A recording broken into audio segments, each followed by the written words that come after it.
viewers. So I wish a very happy World Zoonosis Day అండి.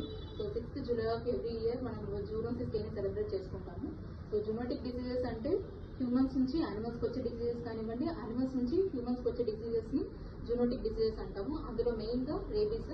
So రీసెంట్గా ఉత్తరప్రదేశ్లోని ఒక స్టేట్ కబడ్డీ ప్లేయర్కి రేబీస్ వచ్చి చనిపోయాడు. 3 months బ్యాక్ తను పెంచుకుంటున్న ఒక పప్పి స్క్రాచ్ చేయడం జరిగింది. బట్ పప్పియే కదా అని చెప్పేసి పోస్ట్ బైట్ వ్యాక్సినేషన్ అనేది వేయించుకోలేదు. సో ఈ సందర్భంగా నేను పెట్ పేరెంట్స్ అందరికీ అడ్వైస్ చేస్తున్నానండి, మీ ఇంట్లో ఉండే పెట్ క్యాట్ కానీ డాగ్ కానీ బైట్ చేస్తే మాత్రం తప్పకుండా పోస్ట్ బైట్ రేబీస్ వ్యాక్సిన్ అనేది వేయించుకోండి. చాలా వరకు మన ఇంట్లోనే పెట్ కాదు, మన ఇంట్లోదే కదా అని చెప్పేసి పోస్ట్ బైట్ వ్యాక్సినేషన్ వేయించుకోకుండా టీటీ మాత్రమే వేయించుకుంటున్నారు. సో అలా చేయొద్దండి, నెగ్లెక్ట్ చేయొద్దు. రేబీస్ అనేది ఒక డెడ్లీ డిసీజ్. తప్పకుండా పోస్ట్ బైట్ వ్యాక్సినేషన్ ని ఫాలో అవ్వండి. So stay safe, stay alert, let's step towards rabies free community. Thank you.